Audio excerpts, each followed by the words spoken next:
it's so powerful. And to have that, to be able to be part of the show since the pilot Yeah. has has been beyond a blessing. To give you a little insight, my role, Detective Shaker, Yes. was not made for a female. It was a Mm, Caucasian male Of wow. course it was. that the role was Yeah. for. Yeah. But as you can see, That's right. That's I'm right. not Caucasian. So, but the funny thing is, I wasn't going to do the audition. What's up, everybody? Welcome back. Did y'all see that? What? Let's just throw Scream 6 in there for like It my was fifth good. movie. It was really good. The best of the franchise, in my opinion, since the first one. Yeah. What's up, guys? Welcome back to another episode of ITCAFpodcast. Oh my goodness, you guys know your host with the most for 292 episodes, myself, J. Logan Austin, and the one and only Mouth, aka Dustin M. Bergman. Yes. What's up? Man, oh man. Before going into the show, of course, be sure to leave a rating on this podcast. Comment below and tell us what you actually think about the show. Because if you didn't know, leave a rating on the podcast actually helps this podcast get seen by more people who enjoy entertainment news, but especially those who are trying to break into the entertainment industry. That's for sure. We got a lot of Star Wars news to talk about this week. Man, oh man, Disney was rocking and rolling out in Japan, killing it, killing it and a couple of different things bouncing around in the entertainment industry. But I'm super excited. How about you, Dustin? Oh yeah, man. And could they roll out all that Star Wars stuff without giving us a little Marvel stuff? We had the season finale of Daredevil Born Again, which was just epic. They rolled out a new full trailer for Fantastic Four First Steps, which like, what? So much stuff, bro. And I'm super excited because we're starting a little run of guests from Found, which we absolutely just love. We're going to kick it off with Anisa Nyell Johnson, who is just a gem to talk to. So, yeah, man, I'm pumped to dive in this show and and road trips. You know we love our road trips. So, could we have a top 5 category that highlighted road trip films? It had to be coming, right? Strap in for that one, guys. Of course, make sure you got your seatbelts on. That's for sure. Be sure to also head over to our website, www.crazyantmedia.com, where you can start rocking the latest and greatest Crazy Ant Media gear. We got a little bit of something for a little bit of everyone. So be sure to check all of that out. And Yes. of course, like we always love to do, we're starting off with Disney. And for the first time, the Walt Disney Company is assembling its full animation arsenal for the United Front at the Annecy Festival, which will take place June 8th to June 14th this summer. Industry giants from Walt Disney Animation Studios, Pixar, Marvel Animation, Lucasfilms, Disney Television Animation, and 20th Television Animation will converge on the shores of Lake Annecy in the French Alps to showcase the magic, innovation, and culture legacy that defines this company's place at the head of the global animation table. From long awaited sequels to brand new originals, Annecy 2025 will feature the biggest showcase for Disney upcoming these titles. Oh my goodness. And in its history, it includes Zootopia 2, Elio, Hooper's Toy Story 5, Eyes of Wakanda, Tales of the Empire, and so much more. Yeah, they had a lot that they wanted to come out with, right? Oh yeah, man! I'm super pumped to finally see some footage from Toy Story 5. Tim Allen's been kind of teasing that stuff. Yeah, rough gig, right? Sitting on a beautiful lake in the French Alps, watching all kinds of epic animation from the world's most beloved studio. How do I get that gig? I mean, that's but as we know, animation is what built the Mouse House, and so anytime they can, it's hard to believe in a 100-year history, this is the first time that they're gonna assemble all of its animation and bring it to an event. That seems crazy to me, right? Definitely, definitely, yeah. But animation is, I feel like, a thing that's kind of been lukewarm recently. I mean, you have some of the hits like Inside Out 2 and, Minions 4, Despicable Me 4, I think Despicable Me 4, and a couple of other ones. But I mean, family content is kind of sort of going back to live action Yeah. a little bit, kind of like with the success of the Minecraft movie recently. And we know we got some other ones coming out, especially big video game adaptations. So it's going to be very interesting to see how the landscape moves forward for animation with these big studios. I agree with you. I agree with you. But it's not all about animation because I'm predicting that this one is finally going to happen. We're finally going to see it work. As I teased, Marvel's first family was back in action this week in a new trailer for Marvel Studios' The Fantastic Four First Steps, featuring, of course, its retro futuristic 1960s vibe, and apparently a new addition to what Marvel calls its first family. That's right, we've been teasing it, and they confirmed it. The clip introduces Reed Richards, Mr. Fantastic, obviously, Sue Storm, Invisible Woman, Johnny Storm, the Human Torch, and Ben Grimm, the Thing, and we finally got our closest look yet at Julia Garner's Silver Surfer, who is here to ensure that everything's about to change. Highlights of the trailer also included, as I said, the celebration of the pregnancy of Stu Storm, which means Franklin Richards is coming, the most powerful being to ever be in the MCU. I can't wait for that. And Reed is a little bit unsure, but Sue assures him, we can do this. Nothing's going to change. Maybe. One of the most anticipated films for sure of the year, marking the first title in Phase 6 of the MCU, The Fantastic Four is slated, of course, to hit theaters on July 25th. This trailer was epic. We finally saw Reed's powers, and it didn't look corny. It looked really cool. Silver Surfer looked amazing, and we saw sort of Galactus. It wasn't just a shadow this time. It was a giant-ass foot. But it is going to be legit Galactus, which I'm super excited about. And we see Thing, like, just in full power, pulling like a fucking giant-ass boat in the water kind of a thing. I think we're going to finally get this thing right, and I am super excited. I know this sounds just ridiculous, but I am the most excited about Frankie.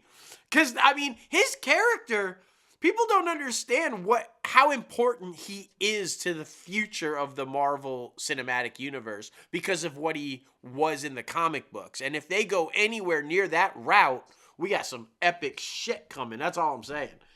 Yes, it was all very exciting, and I'm super excited that I picked that one on my box office draft. So it's You freaking need it. You need it awesome. right now. Uh, I'm gonna be fine. Trust me, I'll be fine. Well, switching over to the galaxy far, far away, where Lucasfilms is finally talking more about that Gosling starred Star Wars film, and it's going to be titled Star Wars Starfighter, with Sean Levy directing. Great choice. Oh, yeah. The film is eyeing a fall production start, and Disney has set a theatrical release date of May 28th of 2027. Now, after numerous reports on Gosling and Levy's attachment to the project, Lucasfilm President Kathleen Kennedy and Chief Content Officer Dave Filoni officially unveiled the plans for Starfighter at the company's annual Star Wars celebration event in Tokyo. The standalone will focus on new characters in the Star Wars universe, thank goodness. It is set 5 years after the events of Rise of Skywalker, which concluded the Skywalker saga and currently stands as the final feature chronological Star Wars film in that timeline. So that's also very interesting because I think they should do like Marvel is doing with the timeline. I think people really enjoyed that when The Mandalorian came out and they were putting the pieces together. Okay, this is where this falls in this timeline. This is what's happening with the galaxy. So I'm super excited about this. The starfighters and the force, the fleet.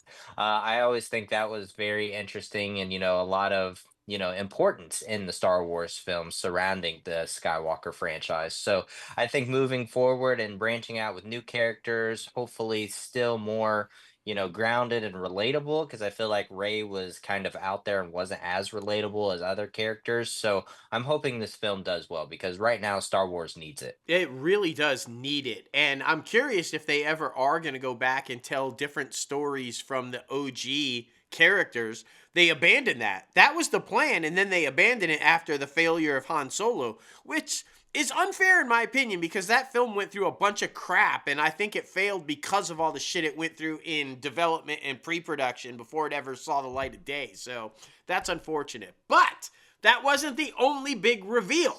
Director Jon Favreau, Pedro Pascal, Mr. Fantastic himself, he's a little busy, and Sigourney Weaver also took the stage at the Star Wars celebration to show off more footage from their upcoming The Mandalorian and Grogu.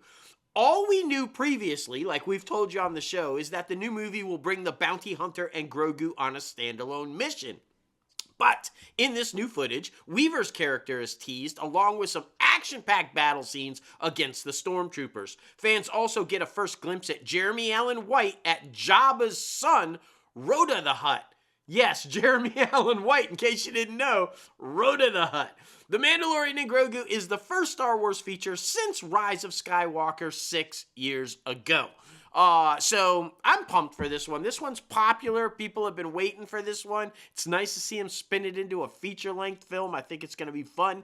And quick news, Mickey Madison, Honora fame, passed on the Ryan Gosling, Sean Levy film. I saw that. Like, don't let the ego get you, Mickey. That's all I'm saying. Don't let it do it. You probably should have took that one. That's all I'm saying. I don't know, man. Star Wars is such a sketchy franchise right now. I kind of don't blame her. And yeah, I mean, it's always so interesting too, because after actors win Oscars, they're always like timid, I feel like, to join big franchises They because are. they don't want to could be considered a sellout. But it's an interesting game, and I'm sure she's got a lot of agents in her ear, saying different things. We'll So, see, yeah. not the only Star Wars news. We have also learned that a new Star Wars animated series focusing on Darth Maul is coming to Disney Plus in 2026. Sam Witwer will be returning to the voice of the iconic villain. News of this series, titled Maul Shadow Lord, was announced with Whitward on hand. Was previously voiced Maul several times, Mm. including animated series like The Clone Wars, Rebels, as well as 2018 solo Star Wars story. Lucasfilm, David Filoni, and Vice President of Animation Athena Portillo revealed a surprise sneak peek at the show during the panel spotlighting 20 years of Lucasfilm animation. Now, that's very exciting because, I mean, we all know Darth Maul from, like you said, the animated series and the technically episode one of Star Wars, but he didn't really have a lot of lines in that, Yeah. so you really couldn't understand who the character was, and you got more backstory, more depth to that in the Clone Wars. So I'm excited. This only makes sense, especially with the animated series and with how popular the Clone Wars storyline was leading into Rebels as well. Absolutely, absolutely. I think it's a popular character that they haven't shown enough of, so I think people are going to be excited to see more history of this guy. Here's one that nobody saw coming, but apparently they've been teasing for quite some time if you were paying attention. ABC's 911 broke long-running TV procedural precedent this week by killing off its main character. Yeah, the show's leading male actor, Captain Bobby Nash, played, of course, by 6 Feet Under and Parenthood alum Peter Krause. Krause had starred on 911 since Ryan Murphy produced series debuted 8 seasons ago, originally on Fox. And after 9 years of playing captain of LA Fire Department Station 118, Krause understands, he says, the impact of Bobby's death and what it'll have on viewers who were already suspicious his time was up. They've been dropping hints here or there, and they've been but people just didn't want to believe it, because who kills off the main character of the show? Why do you do that? And yet, they did it, and Angela Bassett's moving forward in season 9 because it's already been renewed, and they were in a relationship. How's that all going to play out? How's that going to go down on the storyline? I guess we're going to find out, but yeah, this one was kind of a shocker, and wow. Yeah, those procedurals, man, they always take twists and turns that I feel like not a lot of people see coming. Yeah, for sure. Well, the gang returns in It's Always Sunny Philadelphia for season 17, and this one will be premiering on July 9th on FXX, with episodes streaming on Hulu, of course, the next day. The new season from the longest running live action comedy series includes a new take on Abbott Elementary crossovers, this time from Mac, Charlie, Dennis D, and Frank's perspective. Now, in this clip teasing the new season, the gang volunteers at a fictional Philly elementary school, stealing kids' brownies and auditioning them for potential boy bands. Always Sunny in Philadelphia, which celebrates the 20th anniversary since its premiere episode this year, stars Rob McClenney, Charlie Day, Glenn Houghton, Caitlin Olsen, and of course, Danny DeVito. Season 17, dubbed The Gang Embraces the Corporate Era, Oh no. tells the story of how greed and the new American dream have consumed Patty's Pub. So that's exciting. This is always very popular, always a hit, and it'll be interesting to see how long that one moves forward. Yeah, it seems like it's been on literally. I know it's the longest running live action, but it does really seem like it's been on forever. Like, I love it though. The amount of people, you'd be surprised if you ever go back and binge watch this thing, anybody who hasn't seen it, the amount of guest stars of big name people that have passed through that show is insane. It's like just one of those rite of passage shows, I guess. All right.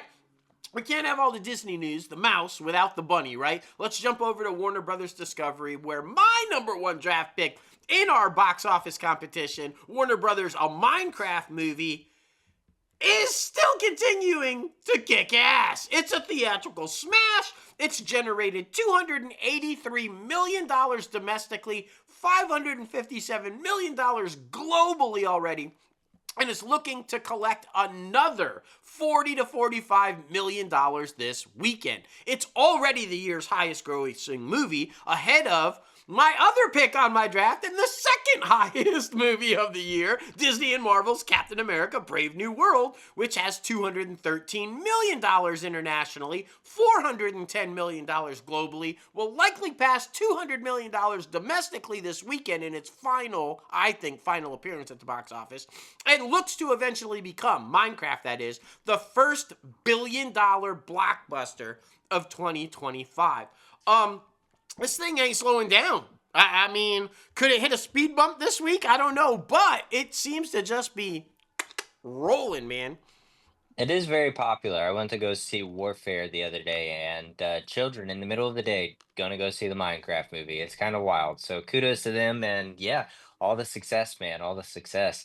Meanwhile, Michael B. Jordan and director Ryan Coogler's new horror film Sinners has made $4.7 million in Thursday night previews at the box office so far.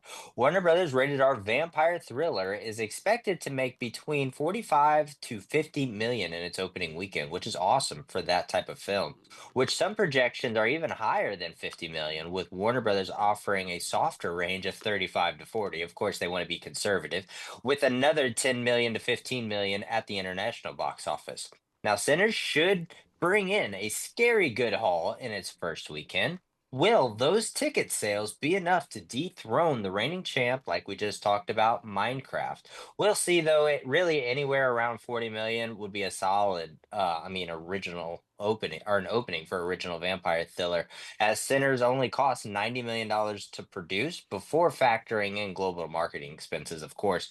But I still think it's going to do very well for this type of film because, like, yes, it's a horror movie, and yes, it's a lot of horror is being pushed through and funneled through our theatrical system right now. But this is different. It's like a story-driven horror film. I feel like all the other ones are very cut and paste. This one is it's more layered, in my opinion. Agreed, and we know Coogler is a brilliant storyteller, and Michael B. Jordan, there's a twist. He plays dual characters. It's got Haley Steinfeld, which should draw a little bit younger crowd that might not necessarily try to go see this movie, but so that's, and look, let's be honest about it, if it falls in between that 45 and 50 million, it will dethrone Minecraft, which is expected to make about 40 million, and knock it to number 2. Either way, Warner Brothers is taking the crown this week at the box office, so, I don't think they're threatening anything. They're kind of good, so, all right.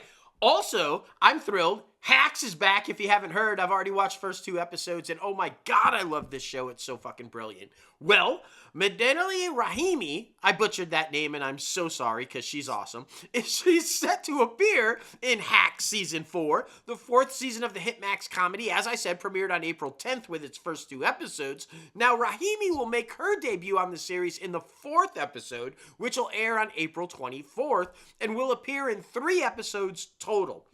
Now, in case you didn't know what's going on, the official logline for this season states that tensions rise as Deborah and Ava endeavor to get their late-night show off the ground and make history doing it. Rahimi most recently starred, of course, as Special Agent Fatima Namazi in the popular CBS procedural NCIS Los Angeles. So she's got a following that she's going to bring to that show. Not that that show needs it. It's got a massive following anyway.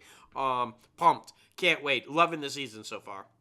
Most definitely. And I mean, speaking of another cult following, and just like that is coming back with season 3, which will be debuting May 29th. An official trailer finally came out for this bad boy. At the end of the 2nd season, Carrie had decided to give up on her iconic Upper East Side apartment, which she had been living in since original show Sex in the City, and moved back into the 1st season in Just Like That after her husband Big died.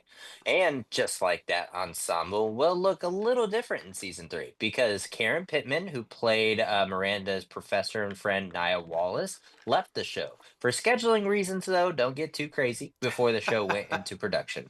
And Sarah Ramirez, who played the show's love to hate character, comedian Shay Diaz, also departed back in February of 2024. So the cast is going to look a little different, but I'm sure they'll just introduce some new people. Oh yeah, for sure. This is one that won't go away. People love this one. They're going to continue to watch it. I think, anytime Max wants to show it, people will show up. That's just the way it is. All right, Yeah. Jumping on over to the streamer that's always in trouble yet still somehow around. Let's go to Paramount. Celebrated stand-up comedian Nate Bargatze is set to host the 77th annual Emmy Awards.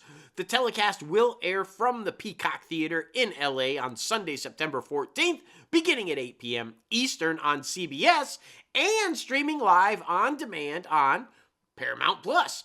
This marks Bargatze's latest hosting gig for CBS. He, of course, previously worked with the network on the holiday special, Nate Bargatze's Nashville Christmas, which originally aired way back in December 19th of 2024 from the iconic Grand Ole Opry. That was a fun one. I enjoyed that one. I like him. He's one of those solid comedians who stayed clean and still is somehow popular. So good for him. Very successful. Yeah, I think it's going to be good. I think he's going to do a good job hosting. Yeah, completely agree. And I love this transition back into the award shows being hosted by comedians and late night Yes. show hosts because we need comedy. We need, fun loving times. Well, we do know that the series finale of Yellowstone's prequel, 1923, has pulled in an impressive audience since its April 6th debut. Now, according to Paramount International streaming data, the final episode has delivered about 14 million viewers globally in its first 7 days of availability, with a view defined as a total watch time divided by the runtime. Not to do much math there. Per Paramount, that is up 41% versus the season 1 finale, with the average viewership of season 2 being 46% compared to season 1. And as previously announced, 1944 will be the next Yellowstone prequel at Paramount Plus, following 1883 and 1923. The exact nature of the story is being kept under wraps, but it will they will no doubt delve into the World War II and the impact of Yellowstone Ranch and the Duttons during that time. That's going to be very interesting. Might have to jump back on. I watched 1883. I didn't watch 1923, but during the World War II area, that might be fun to watch. Absolutely. And 1923 was so good. And they may have set up what could be the explanation of the new modern time Yellowstone. Apparently, there's another Dutton out there that none of the Duttons know about. Yeah. John Dutton's daddy, his daddy had another son from another woman that he wasn't married to. And that kid, Mm, yeah, it's the first they announced that very quietly and subtly in the finale of 1923. It was just a sentence in the narration, but people picked up on it and like, wait a minute. So could this be the McConaughey character that's a Dutton trying to reclaim what he thinks is it? I could don't be. know. I'm just saying. That was clearly an intentional drop about a kid that we knew nothing about. Never showed up on the family tree, but he is now. Right. Excuse me. Let's head on over to NBC Universal and talk about the film that I teased a little bit earlier with everybody's golden boy right now, Glen Powell. Universal Pictures is apparently fast-tracking an untitled original comedy about a country western star in free fall from Judd Apatow. And of course, Glen Powell. Now, Apatow will direct the film with Powell set to star. The two will write the script together. Apatow will produce through his long-standing Apatow Productions overall deal. Powell and Dan Cohen will produce through their production company Barnstorm's newly minted first look deal with Universal also. This new collaboration with Apatow is the second project to be produced with Universal since Barnstorm announced their first look deal in February. Barnstorm, of course, is also producing the recently announced The Natural Order for the studio, which Powell attached to star and Barry Jenkins attached to direct. Now, Powell's relationship with the studio, of course, originates with his starring role in Twisters, which grossed over $267.8 million overall at the domestic box office. So, like I said, he is no doubt clearly at this moment Hollywood's golden boy. Everybody wants him. Everything he seems to be touching just is a massive success. And so this guy's killing it. Ride it as long as you can, Glenn. Exactly, exactly. Well, Alicia Silverstone is attached to reprise her role of Cher Horowitz in a Clueless sequel series at Peacock. The show is currently in development. Now, exact plot details, of course, are being kept under wraps, aside from the fact that the show will serve as a follow-up to the cult classic film. Now, Silverstone will executive produce in addition to starring in it. Amy Heckling, who wrote and directed the film, and Robert Lawrence, who produced the film, who also serves as executive producers. Now, CBS Studios will produce in association with Universal Television. Peacock's current scripted slate includes shows like recent entries like Long Bright River with Amanda Seyfried, and the upcoming fifth season of Law and Order Organized Crime, and Poker Face Season 2. But on the horizon, the streamer has shows like Twisted Metal Season 2 coming up in the summer, as well as the follow up to The Office. So, a lot of exciting things happening on the television side in the Peacock world. So, it's going to be fun to see what happens. Yeah, and they're doing what we talk about all the time. They're kind of staying smart. Most of those shows that you just named, either follow-ups, continuations, or sequels to intellectual property that they own. I mean, other than Amanda Seyfried's, that's the only original one on there that's not an existing IP property. But gotta do what you gotta do. Speaking of interesting, I don't know how I feel about this one. Jimmy Fallon is set to create a marketing agency and fill it with creative and clever executives in a brand new NBC competition series titled On Brand. Now, in each episode, the On Brand agency creatives will work with major companies such as Dunkin', Captain Morgan, Pillsbury, and Samsung, who are searching for the best idea for a massive brand campaign. The contestants will have to write jingles, build activations, and produce commercials while gaining unprecedented access to the businesses. At the end of the season, one contestant will be named the best in the business and will receive a cash prize. This to me sounds like a very odd, warped version of The Apprentice based on Mad Men. It's like a Mad Men Apprentice reality show. I mean, it could be really good or it could be really bad. I don't know. It's either going to work or just bomb horribly. I don't know. Yeah, it does sound very interesting, and definitely want to give that one a watch though, because yeah, we love the business aspect of the entertainment industry, so it's going to be fun to see, that's for sure. Well, Amazon MGM Studios, as they say in Highlander franchise, there can only be one.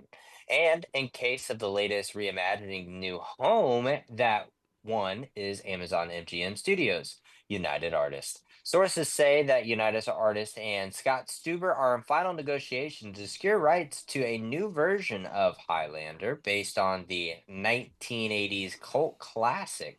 Now, UA will secure the full rights to the franchise, which alongside Lionsgate developed. with potential to also develop a new series. Sources close to the situation say at the end of the day, Stileski's vision for the film fit better into Amazon's model and but added its big win for all parties. Yes. Now it's a reunion at Amazon MGM Studios for Cavill, who is heading Rawson Marshall Thunder's feature adaptation of the popular anime series Voltron. Cavill is also developing a Warhammer 40,000 franchise across all Amazon MGM products. So that seems to be the place, man. That seems to be the place. Oh, Even without though, doubt. their head I think their head studio person just got canned or left or whatever Yeah, happened. So Jennifer Sulky, because she wasn't on board with their plans for James Bond. yeah. I mean, hey, whatever. But anybody who knows me, I'm a longtime fan of the Highlander franchise, all the way back to the Christopher Lambert and Sean Connery films in the beginning. You can't see them right now, but I have Connor McLeod and Duncan McLeod swords. There can be only one. I'm two. The only thing that was holding this whole thing up, remember, because we had been talking about this for literally since last year with Henry Cavill jumping on board, was apparently Lionsgate still had some of the rights, and so they were trying to consolidate it all down, which apparently MGM has done with Universal. So good for them. Also good, if you're a fan, the Pacific Rim TV series has apparently landed at Amazon. The live-action project is now in development at Prime Video in a deal between lead studio Legendary Television and Amazon MGM Studios. Now, as we've told you, Eric Hesser will serve as writer and executive producer under his Chronology banner. The show is the first project under that banner's first look TV deal with Legendary. Now, exact plot details are being kept under wraps, of course, but the show will serve as a prequel to the films. You heard that. Prequel to the films. And according to all sources, there is still the potential for new films in the franchise as well. So there you go. Yeah, very exciting, man. Very exciting. Well, something else that's very exciting. Netflix is jumping on board with Jennifer Lopez, who will star in the Netflix adaptation of The Last Mrs. Parrish. With Forrest Gump filmmaker Robert Zemeckis set to direct this bad boy. Netflix landed the rights to Liv Constantine's best-selling book in 2021. The psychological thriller centers on a twisted con artist who targets wealthy people. The Parishes um, are as her next victims. Are yes, are as her next victims. She infiltrates the pair by befriending the wife and seducing the husband, Oh. with the master plan of becoming the next Mrs. Parrish, only to discover that the wife's life is far more complicated than she could have ever imagined. Now, additional casting has not yet been announced, but that does sound very interesting because I feel like JLo is trying to rebuild a little bit after that "Look at Me Now" disaster. Had Yep. to cancel the tour because nobody was there, and like the film didn't do great. So it makes sense. Yeah, and I unfortunately think she's just a victim of the whole Ben Affleck stuff. I mean, as bad as Ben Affleck's press was and how much they disliked him for what he did to Jennifer Garner, seems like everybody was on his side in the Jennifer Lopez drama, and she was the victim. I mean, I don't know, but hopefully this will help turn it around for her. I don't know. Hey, Emily's on the move! And she's apparently going to be living the Dolce Vita in Rome, not Paris. What? Yes, Lily Collins' Emily Cooper is headed to Rome in the much anticipated 5th season of Netflix's Emily in Paris.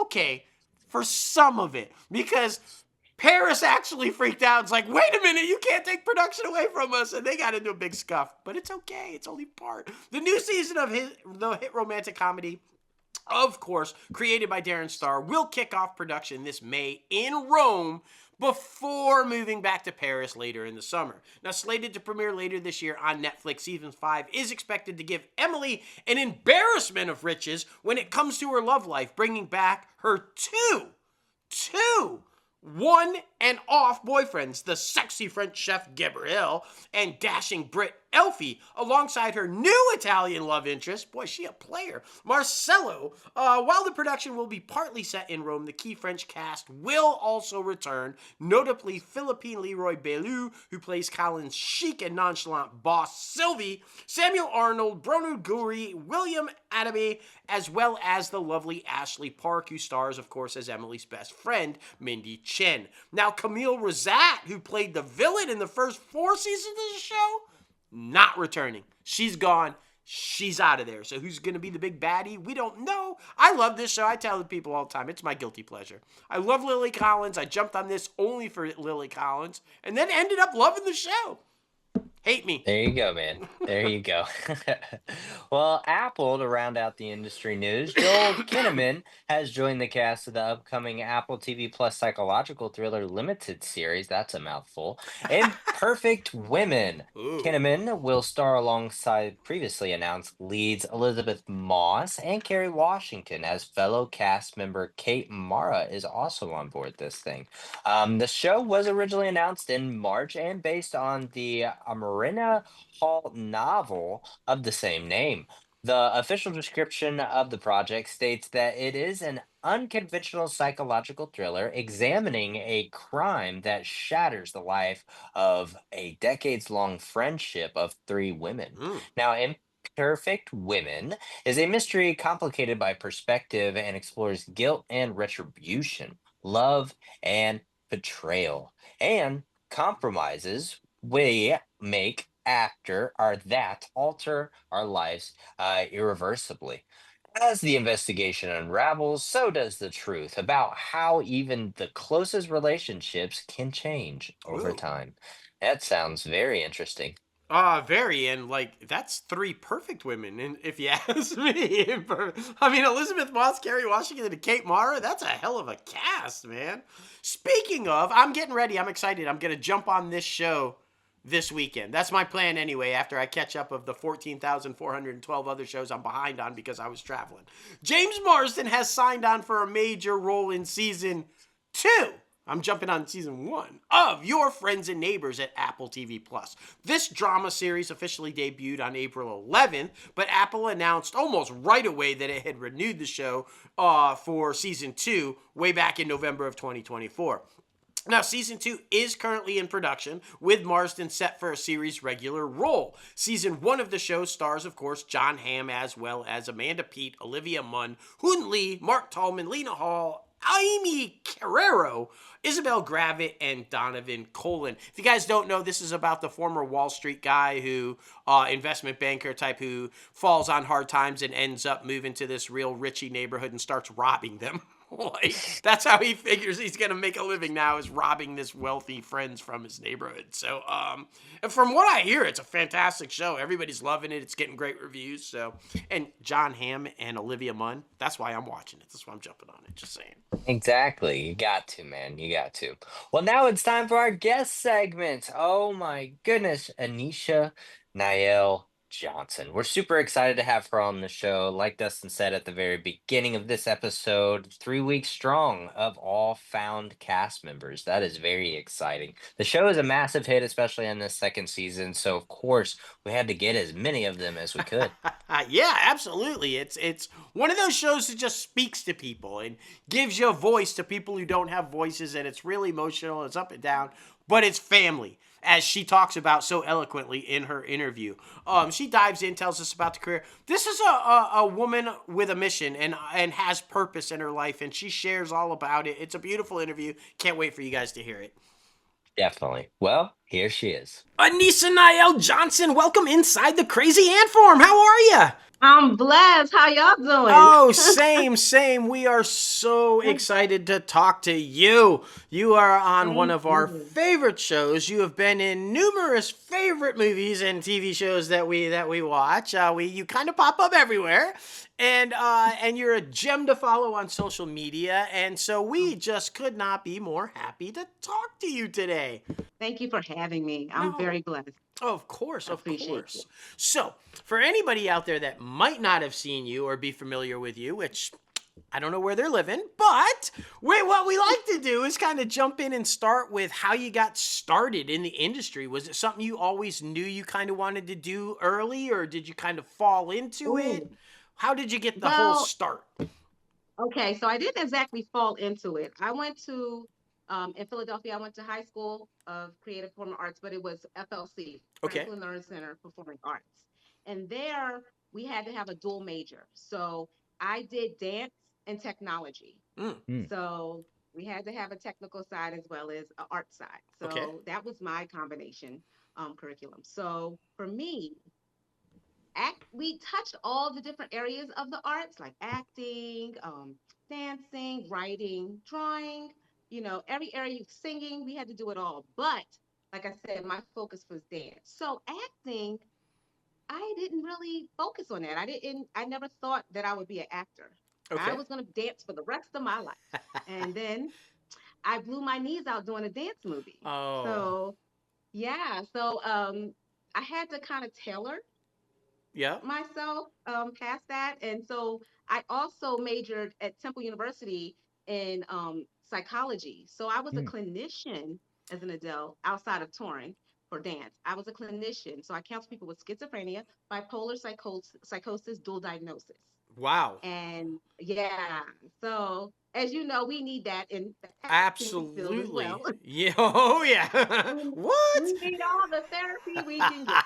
And We sure so do. I think I do more counseling on sets that I'm on more than I did when I got paid.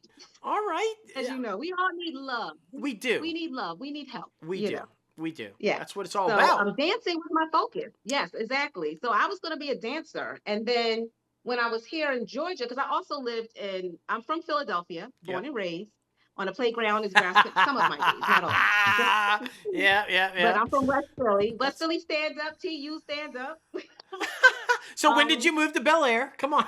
exactly. So I didn't get too close to Bel Air. I did move to Seattle. Okay. There you So go. on the West Coast. Sure. So I lived out there for 4.5 years. I followed my husband out there. He wasn't my husband at the time. He was just a fine looking man that I met at a party Uh-oh. Okay. at Temple. Nice. Yeah. He was, So I followed him to Seattle, but we got engaged 6 months after we met. And so yeah, so I followed him. He was already out there. I was finishing up college. He was already out there in Seattle working at Boeing. Nice. And yeah, and then we moved to Connecticut. So as far as counseling, I did my therapy in Seattle. So I was a clinician out there in Seattle. And then I did a couple background movies. I did some background work out there as far as acting because I still could dance at the time. So I was dancing, and then I became a mom. So Aw. of three amazing, well, one boy at that time. Yeah. So I was more of a domestic engineer for about 12.5 years. But So when I moved to Connecticut, I was doing my mommy thing. I did a little modeling. And then when we moved to Atlanta, is when I decided that it's time for me to get some of me back yes. after I had the other two babies. And I Love was that. like, I had them and I was getting recognized just as Caleb's mom, Mike Ty's mom, Micah's mom, Andrew's wife. And nothing wrong with that. I'm here for it. But I just had this urge in me to want to get back into something. And the arts just kept calling me. So when I blew my knees out here doing a dance movie, I was working also with Mel Jackson. I don't know if a lot of people remember him, but from Deliver Us from Eva, Yeah. Soul Food. And he was my mentor and my manager at the time, but I wound up because he was still doing his career. So we just kept it to mentorship. And he was like, Nisa, you might want to try to diversify now, get into acting, but also behind the camera. So you might want to, think about producing. And so he just kept egging me on. And I finally decided to do it. And I was a stylist as well. So I styled him for a couple award shows to get my feet, tapped in and to see how it was behind the camera as well as in front of the camera. So I did that when I got here. And I had different representation at the time, but I really took off, I would say, here as far as acting is concerned about 2009 I started acting here, but I didn't really take off until about 2015 when I got with my agency, who was People Store, but now is affectionately known as Formation Talent Agency. Nice. And so, Nice. yeah, and so when I got with them, things took off as far as acting is concerned, for sure. Love So that's kind of like a quick, in a nutshell, long round around the world, yeah. So yeah, Yeah. that's how that was. That's beautiful though, because I mean, throughout life, we're always just all trying to figure it out. We never Right. feel like we have it all figured out as human beings in general, whether that be parents, whether that be your career, whether that be, what have you. But to we always believe in, when you step off the beaten path, you will eventually come back around and be put back on the path that you're supposed to be on. And it definitely sounds like there was that for you. And I mean, the support system is also very important because not only did you have your loving husband, your newborn babies, and your mentors and everyone like that, but you also had, people in the industry that I'm sure were able to lend you helping hands to try to further your career as well, to teach you some lessons throughout the way. And it's just such an amazing thing because having that support system, I feel like, is so not talked about enough. I feel like so when you were came to Atlanta trying to figure it out, how important was your support system when you were trying to get back off the ground? It was everything to me because me being a mom and trying to get into this industry and trying to find balance. Right. That was like my toughest area. And outside of Mel Jackson, how I got my agent was through Natalia Livingston, who played Emily Quartermain on General Hospital. Yeah. Yes. Yeah. Who worked on General Hospital. And I was taking her class and she had a showcase. And that's how I got with People Store at the time, which is Formation Talent now. And the thing that she offered me up most was the concept of trying to pull things out of me, but was the concept that I'm enough. Yes. Yeah. That I'm enough. And that was the thing that was kind of, I think at the time, kind of that I needed the most, to know that I'm enough. I had enough. I was enough. Somebody outside of my immediate family, right? You know what I mean? To just give me that's so connected to the industry, because my husband's not in the industry. He doesn't do that. He's a technical guy. So right. To have Natalia Livingston give me that, it was such a gift, and I just exploded. Like, as far as knowing that I'm enough, having that in my toolbox, and then having also Christine Horn, who is the booking magnet. If you don't know her, go check her out. She's on the show on Netflix as well. She's on every show. Nice. But she's on a show. I just saw her on Equalizer. Okay. But she's also on a show on Netflix, which I'm gonna give a shout out to. It's called Classified. She shot it in Africa. It's amazing. If you haven't seen it, check it out. But she gave me so many bonus tools to put in my toolbox that just added to the concept. I'm enough. Gave me all these little nuggets, and I just flipped those nuggets and turned them into like this beautiful package.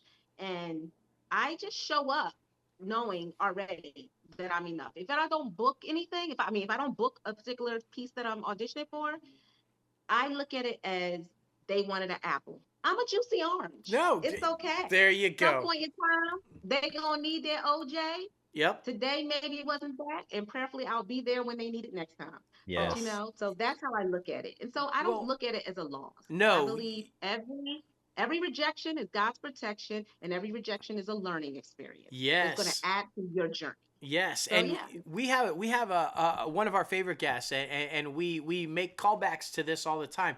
He calls it, instead of rejection, he doesn't like to call it rejection. He calls it selection, and it was the same philosophy as you. He said that day they were looking for a Porsche, and I'm a BMW. Doesn't mean that I wasn't good enough. It just means I wasn't the car they were looking for that day.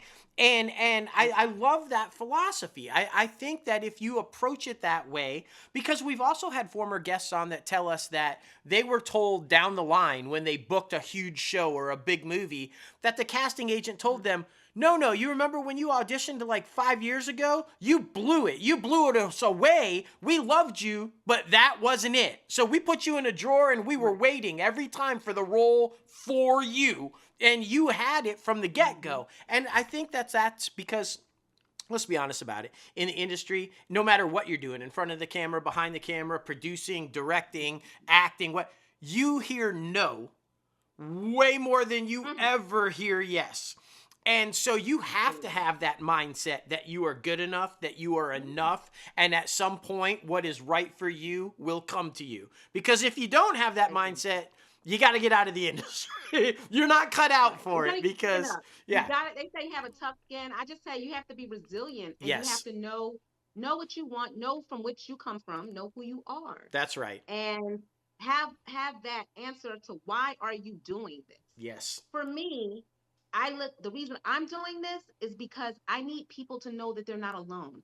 I need to tell these stories so that I can heal somebody, help somebody, let them know I'm laughing with them, I'm crying with them. Yes. It's just a piece of life that they need to know that they're not walking in this journey by themselves. That's right. So this right now, before it was therapy, being a counselor, a clinician. Now this is how God is using me, I believe, to be of service, because that's the only reason why we're here. This is my service purpose. If you don't know what your service purpose is, I tell people to stop what you're doing and figure it out. Yeah. I don't mean quit your job. I mean, if you have an outside job, it should be a bridge job, something that's leading you to where you want to go, something that inspired you to want more. So then you could focus on the more. Yes. So I believe everybody should stop what they're doing and figure out their service purpose, because that's the only reason why we're on this earth, is to be of service. So that's why I do what I do now.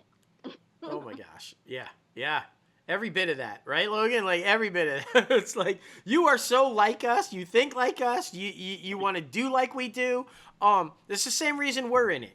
It's what drives us every day. It's why we're family owned and family driven. It's the connectability factor, right? It's like you said, you might put a story out there that somebody sees that they connect to that might save their life that day, because they see themselves in something that they never saw before and they felt seen all of a sudden.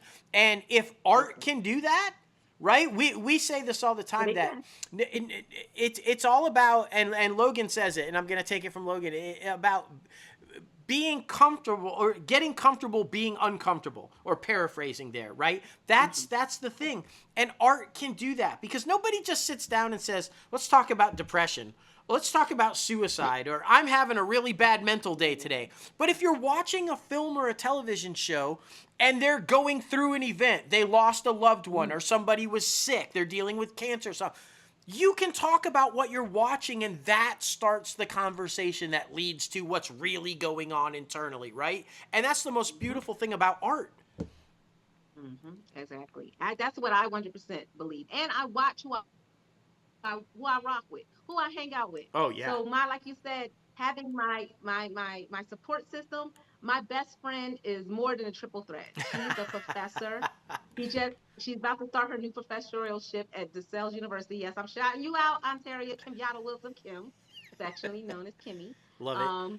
And I have people like her. I have people here like Matt McClintock, who's another actor. I have somebody here who always is there to be my reader, and is my boy, and he always has my back as well, because I don't want to put that on my husband. No. So Jason Bell, who's also a phenomenal actor, who's been in the game for a long time here in Atlanta and in LA and New York, but he lives here, and he's also a photographer. So shout out to Jason Bell Photography, boom, boom. But I love that I get to represent so many different people here in Georgia too, because we're starting to get more of the opportunities to have bigger roles here. Definitely. Which hasn't always been that way at all, And so I'm grateful that I'm one of the few that get to be on network to represent the home team, ATL, right now, and Philly. Yes. ATL. Gotta always shout out home. Got to.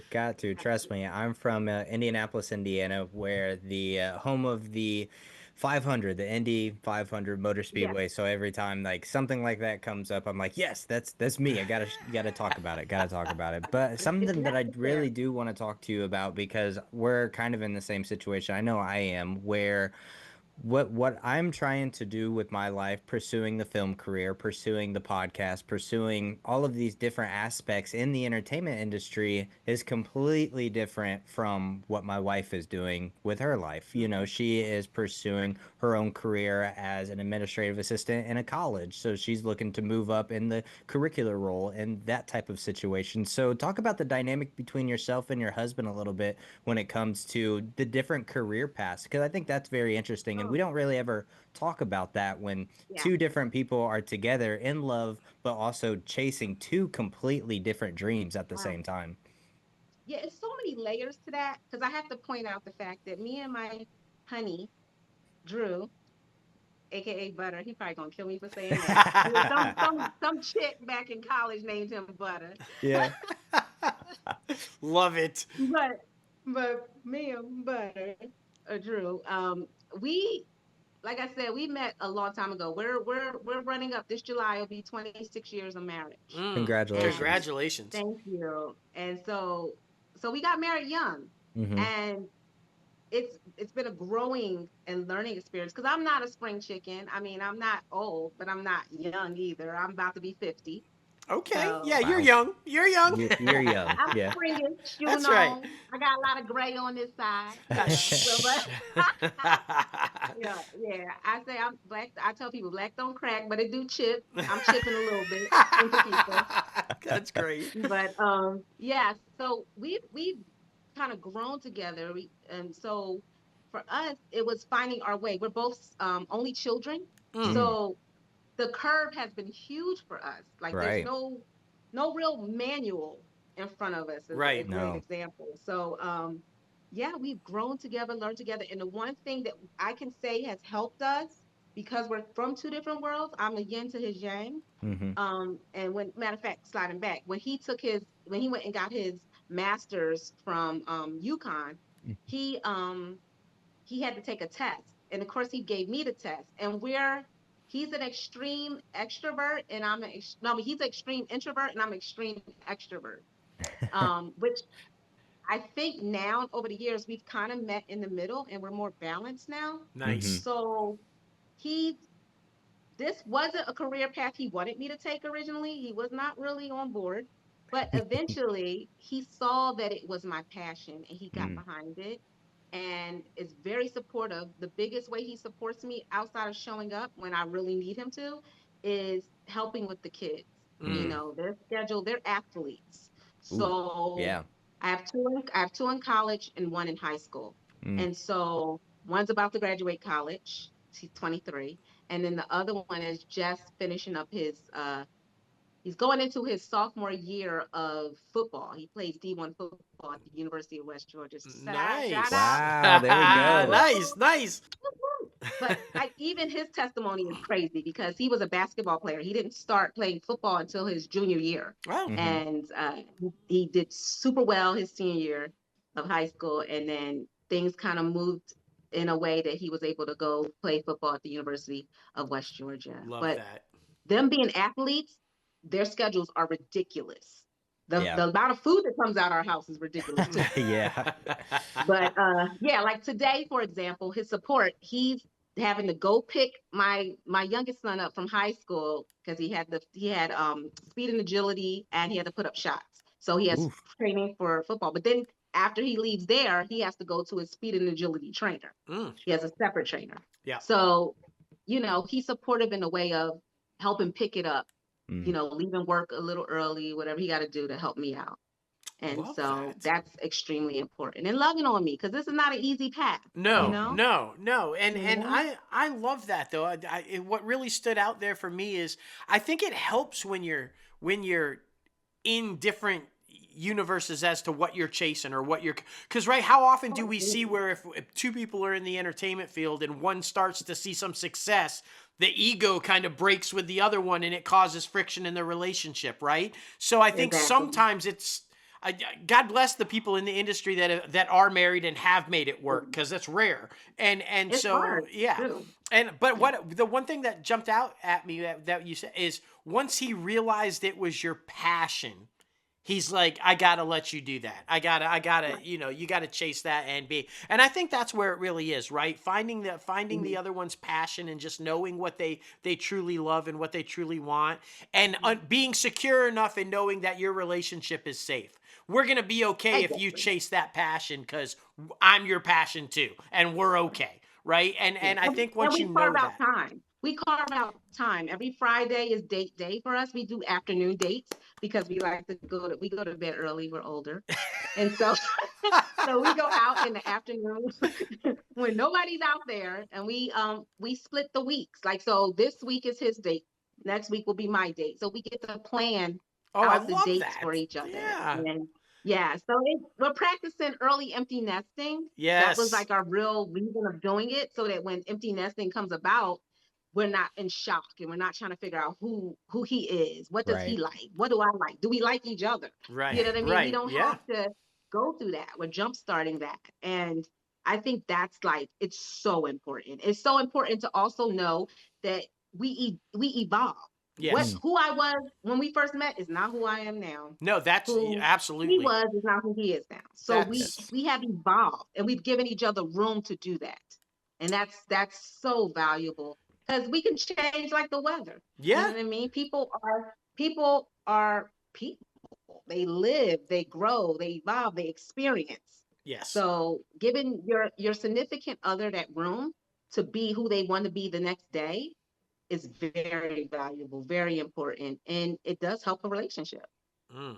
Not that we don't go through stuff, No. because we Of Well, do, yeah. course. Of Yeah. course. but Because you're we human. but we Yeah. we've learned a lot. Oh my gosh. I So, Okay, well, go through some stuff. So let's make this the transition. Let's dive into the pillow back there. Nice product placement. I love it. I love it. I really want to talk about founds, because going back all the way to the beginning of this conversation about when you were talking about why you do what you do and why you feel blessed to be able to mhm. be an actor, and this show I think one of the reasons I love it so much is because it is doing exactly what you said it is. It is representing voices that otherwise don't have a voice. It is showing people and seeing people that aren't seen. And it is telling their stories. And in doing so, is opening that up to the rest of the world, and it's also allowing those people to know that they have a voice and that you are seen. Right. And I think this show Yeah. does such a beautiful job of doing that. So talk about it a little Mhm. bit, because we've been blessed to have several of y'all on the show, and they talk about the how the set is, and how Shanola is, Mama Shanola, and how she makes the set so comforting and welcoming and warming, and you guys really Yeah. address that, what this show means and what you're trying to do with it. Talk Mhm. about that a little bit. Yeah. Okay, I first have to say it's a gift. It's a gift that keeps on giving. What NK has done with her brainchild, with Mm, what she's put together, is something so special. And I feel like everybody should watch the show, because I'm finding out a lot of people still don't know about the show. yeah, So which is I'm crazy. like in shock. Yeah. I'm Hmm. thinking it's out there, but like it's so powerful. Um, and to have that, to be able to be part of the show since the pilot Yeah. Yeah. has has been beyond a blessing.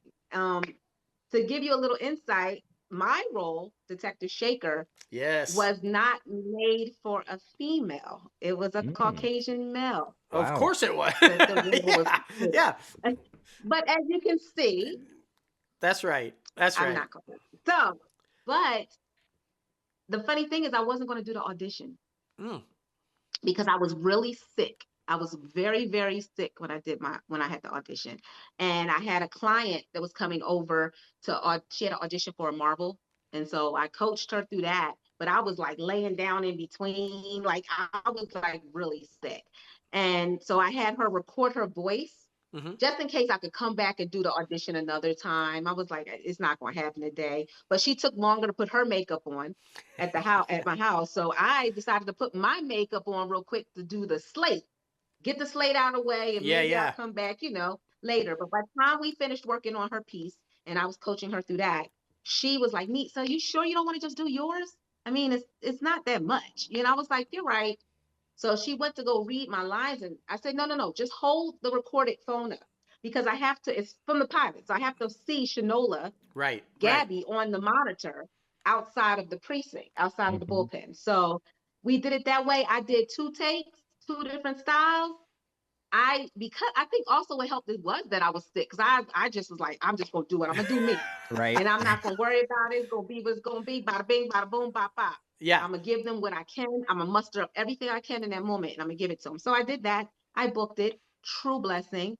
The eyeglassware that I wear on the show is mine. Nice. And okay. For the first season, and then it happened. It was organic. I happened to forget my glasses. Those were a pair of glasses I was taking back to the store because they put tints in them, and I didn't ask for that. So I was going to mail them out, but the day I had to get my fitting, I didn't have any glasses with me.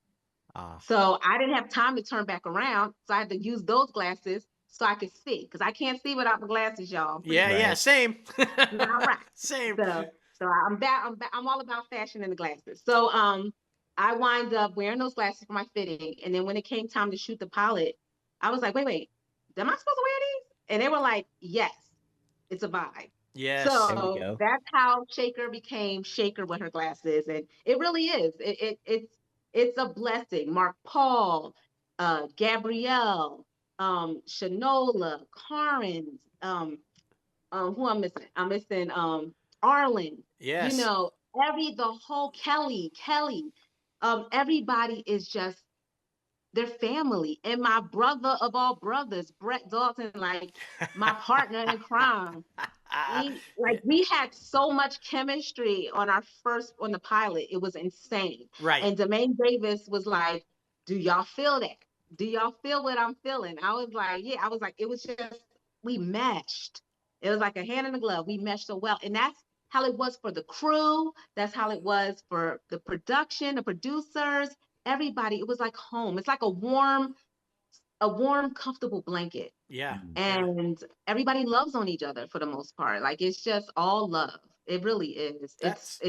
I look forward to going to work. I look forward to blessing them anytime I can. I just look forward to be around. I mean, I have never been on a set, and I've been on quite a few, where you feel like that whole saying, welcome home. Yes. It really is home. Yeah. And I live to get to that set. Like, I'm like, ooh, when can I come back? And the writing is phenomenal. Everything. Yeah. It is. This season, to have every episode have a cliffhanger, I'm here for it. It's and to know that you're able to touch people's hearts and to be example in the storyline somewhat. Yeah, they're coming from the brainchildren of our writers who are insanely talented. Oh, without doubt. Without doubt. All of them are insanely talented. Yeah. Stoney Hoffman, like, she's the most amazing co-showrunner. Like, it's just, I mean, it's a gift. I can't tell if you like being on the show or not. No. Yeah, not at all. Not at all. Does she enjoy this job? I'm not sure.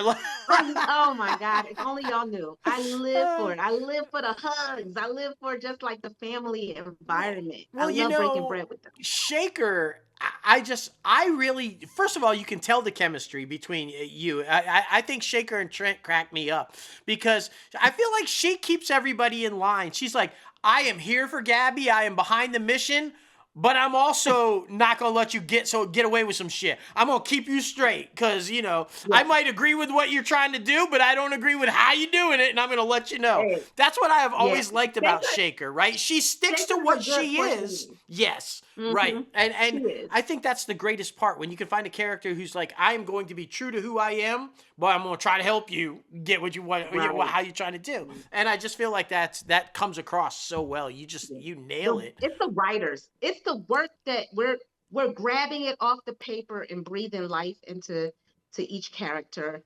but also I feel like they know me now.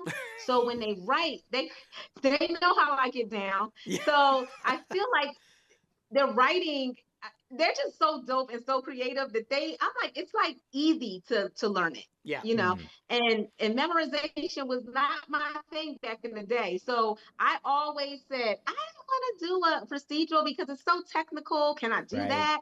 And dude, let's go. But that's the writers. They know how to write in a way that it just makes it seamless and fluid.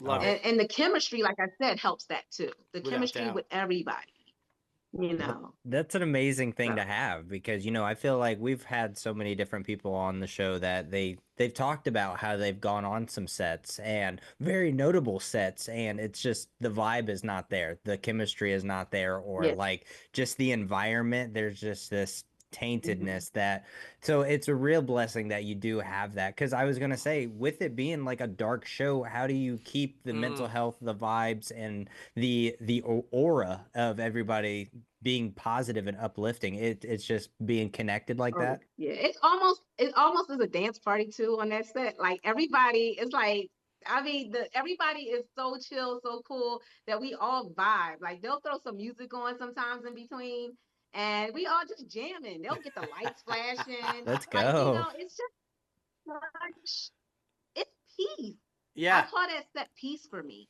Like it's peace. It really is.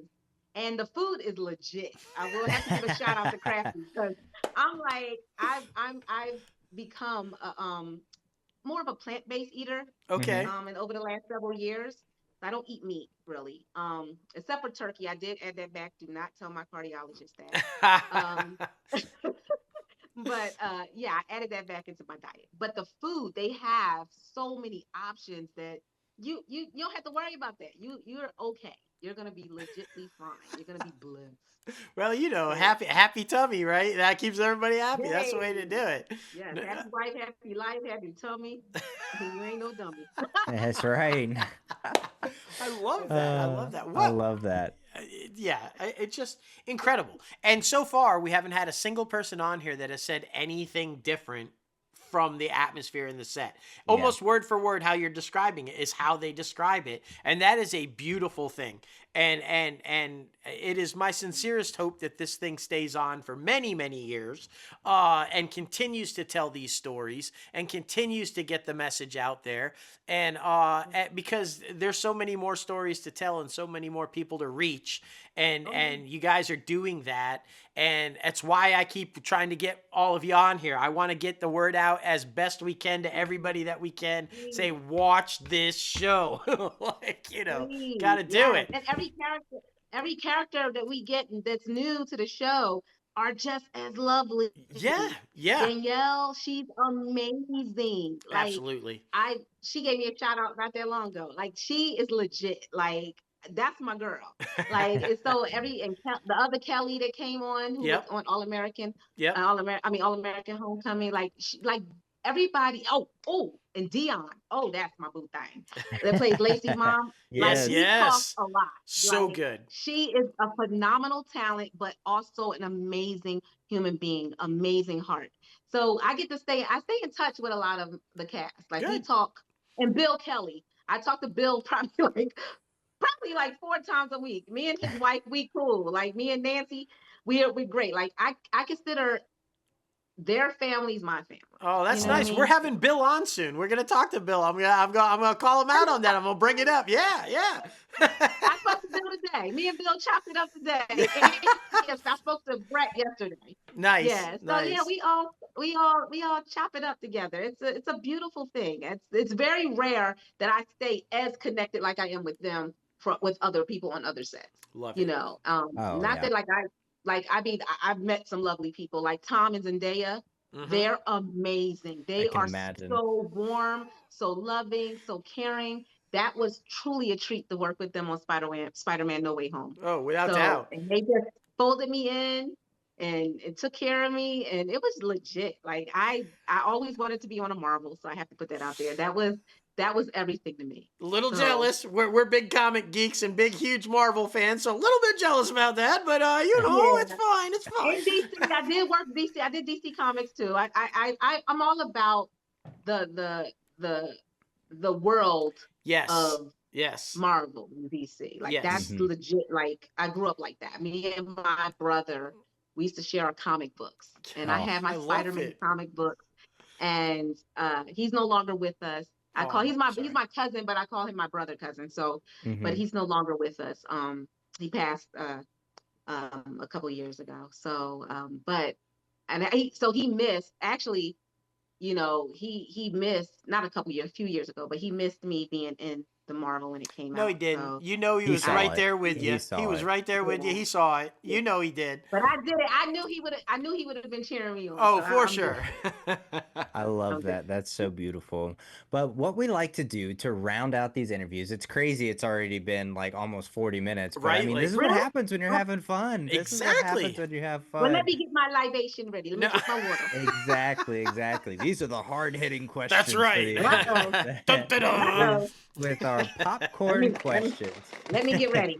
We got you. It's really fun. We like these a lot. So, the first one being, what do you think the funniest moment or most memorable moment was on the Found set? Oh my gosh. There's been quite a few. I mean, faux pas for me was like when one time I think I had a pair of handcuffs that I had to put on somebody. I think it was episode 4 from first season. Okay. Mhm. And I'm busting in the door, and I think the line was get on the ground, but they switched them. They put them against the wall. So I was like, get on the ground, get against the wall. Like, so I had to, there's no way he can get on the ground because he's against the wall. So I was like, oh my God, okay. But I mean, they kept it. It was funny. And then I went to go put the handcuffs on them, and the handcuffs didn't fit them. Oh. So- Well. Womp, womp, womp. Yeah. Well, they Right. were meant for ground guy, not wall Yeah, guy. not You know, wall yeah, guy, raw. just Yeah, it's ground just guy. totally different set of handcuffs. I don't know what it's. Exactly. That is So hilarious. I have to say that was more of my, oh my God.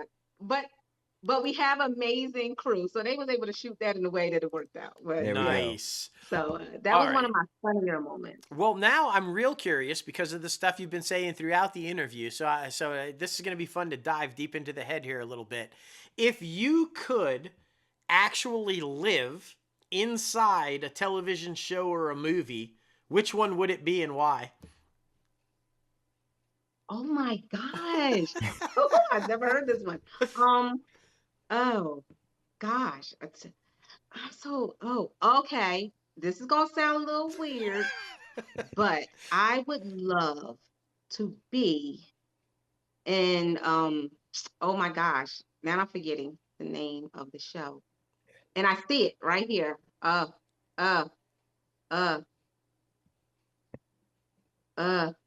I can't think of the name right What's now. it My brain about? just What's it went blank. about? And we can help you with the It name. has Shirley K. Brown as the lead. I can't believe I can't remember Paradise? right now. Paradise. Thank you. Yes, there Got you go. you. I literally blanked. I don't know what's going on. And I really want to be on that show. Oh, Yes. yeah. I just feel had that. a brain fart. So, but yeah, Paradise. You know why? Because watching it, I thought it was something totally different at the beginning of it. I was Me like, too. it's something that's like following a president from back in the day because the wardrobe looked a little, Yeah, Right. yeah. And then when I saw the wristbands, and then I saw that they was where they were. If you know what I'm saying, I don't want to give it away. I know, right? Yeah. But I was like, yo, that right there, I would kind of like to live in that world. It seemed a little peaceful, and then it wasn't. But And then it was. Yeah. Somebody with a Legit. psychology background would do really well inside there, I think. Like, I'm just saying. A lot of people probably to talk to. I'm just good saying, choice. it's a lot going on. It is. So yeah, I think I would like that environment. That would be legit. Oh, for Or sure. something futuristic. I'm all about that. That Nice. gives me all the feels. So Oh, yeah. I love it. I'm assuming you finished season 1 of Paradise? oh yeah. Yeah. Okay, so What? I just want to make sure before I ask that, because I don't Oh. want to give anything away. Would you want to Oh, be on no, the no, no. outside or And would you want to Anisa- be on the inside? Oh, good question. Okay, so here's a double answer. Acting on the show, I want to be on the outside. Ooh, yeah, Okay. yeah. Okay. Living in the world, I want to live on the inside. Interesting. Okay, Yeah. we're gonna have you back on and dive deeper into that because I have a feeling there's reasons behind that. Oh, And, yeah. so Oh, yeah, yeah. we'll Your save girl, that. We'll save your that gir- for the next yes, one. But yeah, your girl got skills. Like, y'all haven't seen it. I have had his combat training. I have weapons training in my background. yeah, People okay. don't know that, and so yeah, I want to, I it's love some it. business that need to be handled on the outside. All right. We got it. We Love it. love All right, it. Logan, I you got love the it. next one? What's the next Yes, yes. If you could work with anyone, who would it be? one? Well, right now on my forefront is I would love to work with Sterling K. Brown. I want to work with Viola Davis. Oh, Ooh, yes. yeah. One of the I, best. I feel like I can learn so much from her, and I'm Mm. always about picking something up from every job that I work on, every set that I'm on. And I just feel like we could have some really good conversations outside of work, and I would love to pick her brain on a few things. Love Oof, that. So yeah, yes, most definitely. I just finished her book recently, and oh my goodness, it's such a great read. It's very intense, so feel free, anyone who's I'm listening to here this, for it. or you, like, before you dive in, like, be prepared. It is very intense, but it made me look at her in this completely different way and have so much respect for her. She's an amazing person. So yeah, just recommend to anybody out there who would ever want to read that book. It's great. Nice choice. Okay. I think I want to listen to it like Audible. I There think I you want to go. Yeah, listen because to she Yeah. reads it. listen to Yeah, it. she'll read it. Right. So I know me. I like to hear people's own voice Tell when they're their telling their story. truth and their Yeah. story. Yes. I think there's so much power in that. Same. Agreed. And so, yeah, Same. I would, Nice. that's what I want to do. I'm definitely going to listen to her. Nice. I think we Yes. probably have we have some things in common. I'm almost certain. Oh, Yeah. yeah.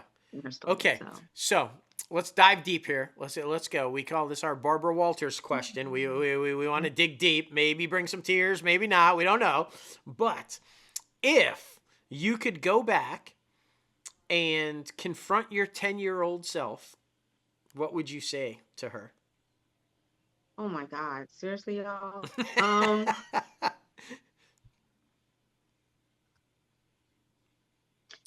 Don't fear. You will be okay. God does provide. You are enough. And stand in your power.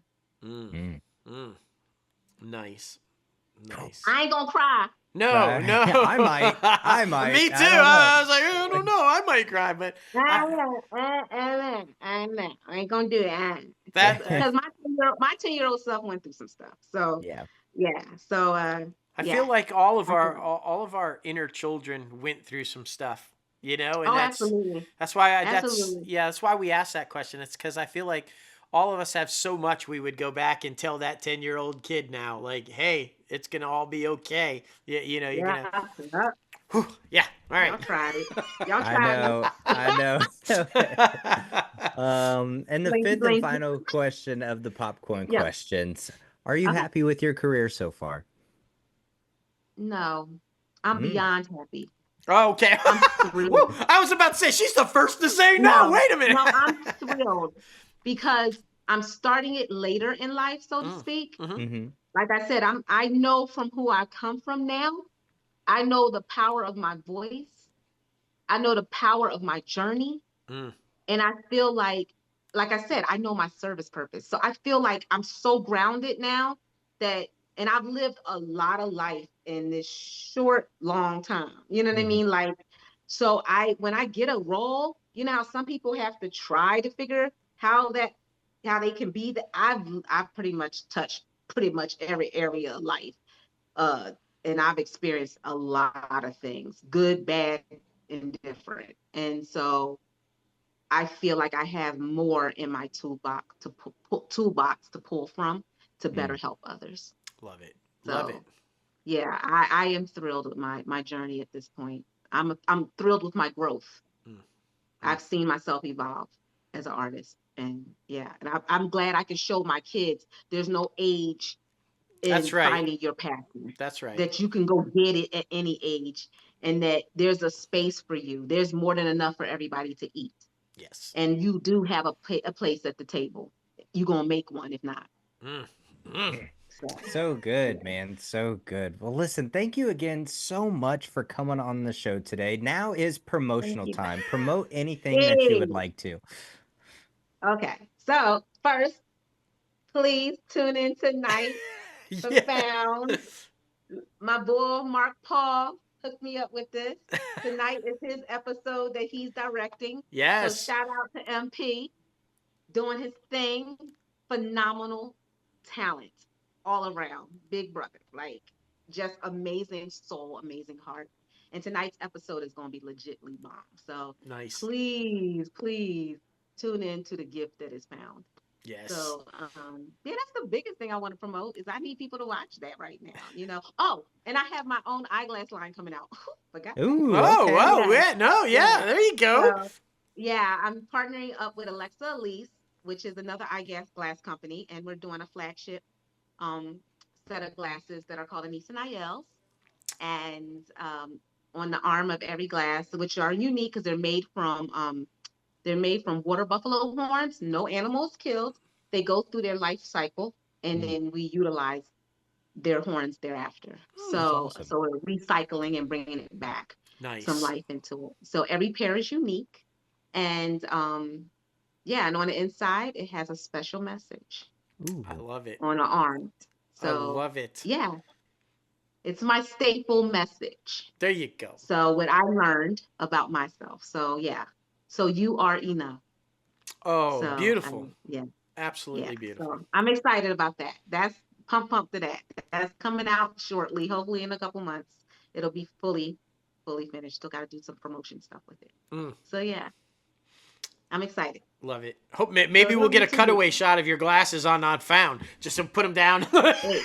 Right. Oh Exactly. well, Product hopefully placement. we gonna see. You never know. They might let me wear them. You Yeah, never know. Like absolutely. You never thankfully, know. that would be legit. That would be fun. But yeah, so I would love that. There you go. So They fantastic. definitely are shaker wear. Yes, no doubt. There we go. I love it. I love it. Well, also know it's all about social media now. So where can people follow you?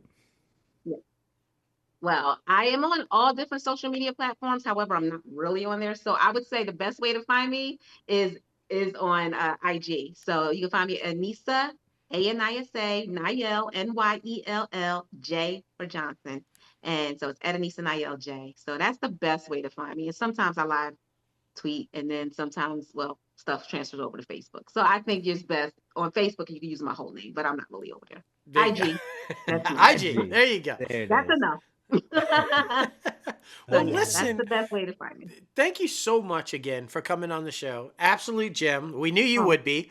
And open invite, as always. Just anytime you want thank to come you. on to promote something or just have a chat and talk, and It's enough to talk about out there. I would love to just chat with y'all again. well, and just hearing your story, we also have a mental health podcast that we do, and I think you'd be an absolute gem guest on that as well. And yeah, so I'm here maybe for it. maybe we'll have to try to work that one out too. So I would love it. I'm here for it. fantastic, Any way to be of service, that's what I'm about. So fantastic. Well, That's right. listen. No, go ahead, Luke. I was just doing the same thing you were. Well, like I said, have a blessed I love night, y'all. and we love you too. And we'll be in touch soon. Okay. Okay, I look forward to it. All right. Talk about just a phenomenal personality and just knowing, what her path is, right? Yeah. And no matter what happened throughout her life, she knew that she wanted to do this, wanted to be in the entertainment industry and continue moving forward. And you can tell she really loves it. Oh, without doubt, she just lights up when she's talking about it, and I love how she calls it her purpose. Because I think that's when you find your purpose in life or what you're supposed to do, right? And Right. I love that that's how she addresses it and feels as it. And plus, I love the fact that, like she was saying, it's you're never too old. Yeah. I jumped back into it way late too, and that type of a story for anybody out there, whether you're just getting started in your 20 or you're trying to get restarted or just get started in your 50, it doesn't matter. You got this. Love it. Love it. That's right, man. That's right. Thank you again, Mrs. Johnson, for coming on the show. Oh, right. Now it is time for our top five segment, man. And this week it is top five favorite road trip films. You know, making your way downtown, walking fast, moving fast, or whatever. And if you're homebound, maybe, I Sure. don't know. We'll see. But yeah, it was interesting to go back and think about all these because yeah, I think there's a lot of our road trip films are always like a roller coaster. They're very, Yeah. Oh, and there's one that I did not put on here. Honorable mention just came out last year. A Real Pain. I feel like that's a road Oh, trip film. yeah, yeah. Like I can't believe neither of us put that on there. That's crazy. Well, what was the one with Mark Wahlberg and his family where he's the ex-spy and he's fleeing, taking the trip to Oh yeah, Vegas? Family Yeah, Plan, I Family think. Plan. That one is good. To be fair, there was probably like 20 honorable mentions we could have Oh thrown yeah, on this list. for I had sure. no idea I liked so many road trip movies. Honestly, it was crazy. For sure, man, for sure. Well, my number five goes to Harold and Kumar Go to White Castle. This was a completely different take on a stoner comedy, that's for sure. I mean, you had an Asian and an Indian, like, because you've never seen that before. Either you get like the hippie stoners or you get like the gangster stoners, or but you've never seen people of this nationality, just actually being normal people just trying to get some damn White Castle That's right. and going through the whole process while like I said, just trying to get that White Castle. But freaking what's his name, Neil Patrick Harris pops up in it. His character in that is so freaking funny. It's definitely a classic from the early 2000s, so if you guys have not checked it out, please be sure to do so. Harold and Kumar Go to White Castle. There you go. I love that. One of my faves too. My number five is arguably one of the best and most quoted road trip movies ever. People use this monologue all the time. From just everyday people who watch a movie to celebrities themselves who love this thing. My number five, of course, I'm talking about Planes, Trains, and Automobiles, the beloved film with Steve Martin and the late great John Candy. If you guys don't know, this is obviously one of those ones where Steve Martin plays a guy who's like a total control freak and he's late and he's trying to get home to Chicago for Christmas and Thanksgiving. And so he's just trying to figure it out because his flight gets delayed and rerouted and he meets up with John Candy, who is like an over talkative, in your face, wants to know everything about you kind of guy that obviously a control freak cannot stand. I mean, the play between Steve Martin and John Candy in this film is some of the best comedic stuff I've ever seen in my life. And them overcoming everything to get where they're trying to go for the holidays, it just makes you really think about and put into perspective the craziness that is holiday traveling. It's nuts. It's absolutely insane. And you really do see these kind of people. And if you ever get stuck by one of them, this is what it would be like. If you have not watched this film, I highly, highly, highly recommend it. You will not be disappointed. My number five, Planes, Trains, and Automobiles. Yes, love it, man. Love it. My number four goes to We Are the Millers. Oh my goodness. Freaking uh, Jason Sudeikis. I feel like this is one of his breakout roles after SNL, or maybe like during it. I don't really know his timeline when he was on the cast. But this is where people started taking him more seriously in Hollywood, where I feel like, oh, he's a bankable guy. Horrible Bosses came out around this time, and that's a pretty decent sized franchise that he is a part of with Jason Bateman as well. But I mean, this one, you have so many amazing people who are in it that you don't even realize are in it. Will Poulter, a tiny Will Poulter, super skinny, not the buff Will Poulter we know now. Emma Thompson, Robinson, Julia Roberts, niece, and then you have honestly Jennifer Aniston and so many others. It's a fun comedy that I feel like don't watch with the kids, but it's one that you can always flip on. And it's a nice rewind, that's for sure. So check it out if you haven't. Number four for us, or for me, We Are the Millers. There you go. Love that one. So funny. That Yeah, I have so many things to say about that movie, and we don't have time, but it's such a good movie. My number 4 is clear at the top of some of my list of most beloved movies, and I'm betting of RFK's most hated movies. Hey, you fuck off, jerkhead! What a fucking piece of shit you are. Sorry, my number 4, Rain Man. Why do I say all this? Because it stars someone about a character who has autism. Autism, highly functioning autism. Don't even get me started. Yes, of course, Rain Man, of course, is Tom Cruise and Dustin Hoffman. And it's about Charlie Babbitt and his brother that he finds out about. And at first it starts off with, wait, Dad's leaving all of my money to the place that he's staying at, the facility? I'm going to get it. But then as he learns and develops and takes this road trip across the country with his brother, that bond forms. He loves him. He begins to realize what life is and how much he's missed out on not being a part of the brother's life. And they have this just very dynamic relationship. You guys know this story. It's one of the greatest performances, in my opinion, of Tom Cruise and Dustin Hoffman. It's just beautiful. Remember, it's the movie that literally reminds us that 97X is the future of rock and roll and Kmart sucks. I mean, how can you go wrong with this film? You just can't. It's got classic cars. It's got fancy suits. It's got great chemistry. It's a great movie. But what it really did, and why I really wanted to put this one on the list because of recent events, this shows that just because you're on the spectrum or you happen to have something that is a bit of a disadvantage does not mean that you are a burden to society. It does not mean that you can't contribute. And it by no means that you're a worthless human being. And this film highlights that beautifully, that these people are wonderful, beautiful people. And yeah, my number 4, Rain Man. If you haven't watched it, where have you been living, first of all? And just go do it, because you'll be really happy that you did. That's right, man. That's right. Number 3 for me goes to Almost Famous. Oh, Ooh. absolutely amazing. Miss Hudson herself, Billy Crudup himself, but with that mustache, you don't even know it's him. I mean, obviously follows a young boy, aspiring journalist who wants to write about bands, wants to be Rolling Stone, like all of this amazing things that he has for his life. And then just falling in love with a groupie character, but she's not a groupie. I forget the term that she used, because they only do mouth stuff.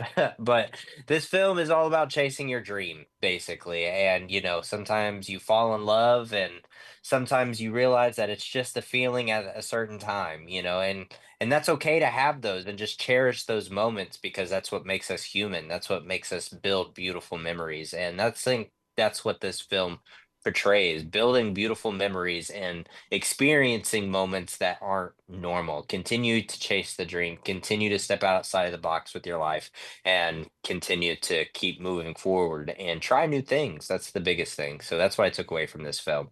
Number 3 for me, Almost Famous. I love that, dude. Based on a real story, if anybody doesn't know, it Yeah. is a true story, loosely based, but yeah, brilliant film, brilliant film. My number 3 was on your list recently as one of your favorite films, Green Book. This is, of course, about Dr. Don Shirley, who was like this world famous pianist who is booked on this tour, but set back in a time during the 60s where he wasn't allowed in the buildings that he was supposed to be playing in. And the Green Book, if you guys aren't familiar, was a book for African American people that showed them like all of the places along this route across the country where they were allowed to stay, hotels, restaurants, etc. And this is a beautiful movie really about friendship, about who's hired as his like this gangster guy that kind of like Viggo Mortensen, by the way, and Marcella Ali are the two characters, but that develop this friendship. They, one really doesn't have respect for, and they both kind of learn respect for each other and what the other one goes through and deals with in life. It's just one of those stories that makes you really think about. And sadly, we still see sometimes in this country. And if you've never seen the movie, you should. And then take the tour. I highly recommend that you take the tour of the Green Book route of the country, because there's some interesting history there, and a lot of these places still exist. Yeah, it's wild. It's definitely wild. Yeah. I think I put it on my top five favorite Oscar Yeah. winners. So yeah, that makes sense. Number two for me goes to I'll Be Home for Christmas. Got to throw a Christmas movie Oh on there. yeah. Racing home for the holidays. Of course, led by Jonathan Taylor Thomas, who is coming off of his massive success from Home Improvement, stepping outside of that box. Of course, that show ended without him on it because, he wanted to pursue different things. And I'm sure there was a money battle there. But you also have a baby Jessica Biel, which she's absolutely adorable. You have Gary Cole, who is that guy that you might not know his name, but you've seen Seen him him in everything. everywhere. Yep. But I'm attempting over the last 3 or 4 years to make this a routine um film that I watch during the holiday time because it's fun. It's not perfect. It's not like groundbreaking cinema, and maybe some people don't even like it. Like on IMDb, it has like a 5.6 out of 10. But I think it's fun. Sometimes you don't need to critique films so hard. You just need to entertain yourself. Let it entertain you because this is entertainment. Yes. So yeah, number two for me, I'll Be Home for Christmas. Love that. I absolutely love that. My number two, you guys know, huge fan of Jon Favreau, one of my all-time favorite directors. Also happens to be one hell of a cook in real life. Inspires me all the time to be a filmmaker and a chef. And my number two is Chef. If you haven't seen this one, this is a great film where he's like become a really world famous, highly renowned chef in a restaurant that's owned by Dustin Hoffman's character. But he's like, I don't want you to cook your fancy food. I hate all this shit. Our customers like this, and you're going to make this menu. Well, it inspires Jon Favreau's character, Carl, to say, you know what? I'm out of here. And he basically goes across country with the help of his ex-wife, played by the lovely and always entertaining Sofia Vergara, and John Leguizamo. And he takes his son, and they go on this road trip across country to pick up this old, beat-up, worn-out food truck that they refurbish, redo, and then take it all the way back across the country to Miami, selling Cuban sandwiches out of the food truck. And it really just re-inspires and re-sparks his love for what made him want to be a chef in the first place and a cook in the first place. It's a beautiful movie. I really like it because it's a beautiful story about two people that are clearly still in love but couldn't figure out a way to make it work, but always want to. It's a beautiful relationship between the dynamic of a father and his son and the love that they share, and how they're not always able to spend the time that they want to spend together, but learn to do that over this road trip. And a passion for what you have and trying to make it work in life and refinding who you really are. That's what this whole movie is about, and I think Favreau tells the story beautifully. If you haven't checked this one out, it's a smaller one. Not a lot of people have heard about it. Not a lot of people have seen it. But it's worth the watch. I promise you. Chef, my number two. Yes, I love it. I love it. Well, my number one road trip movie goes to the skateboard film Grind.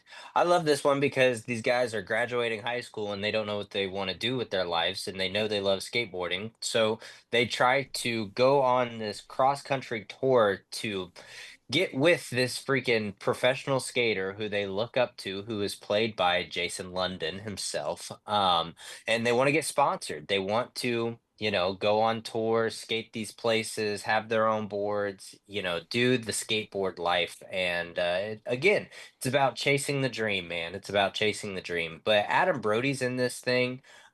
Vince Villeneuve, Mike Vogel, Jennifer Morrison, like I said, Jason London, Bam Margera, who was my favorite skateboarder growing up, but like Christopher McDonald, Stephen Root, like a whole lot of notable people, but you probably haven't seen this film. I definitely feel like the early mid 2000s like perfected the road trip film, or these lower films that are still homegrown films that move people. And that's what I truly enjoy about that decade. But yeah, my number one, Grind. There you go, man. I love it. Love it. Nice film. Nice film.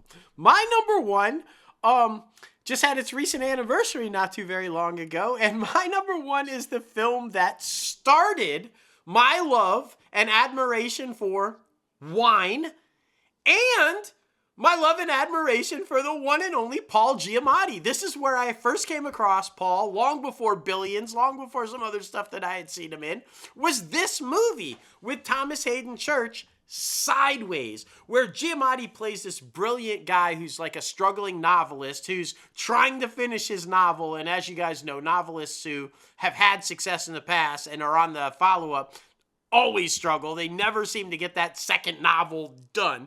But his best friend, who's an actor, used to be a really famous actor, now is just kind of like rich, but not quite still in the game, trying to just figure it out. Well, he's getting married.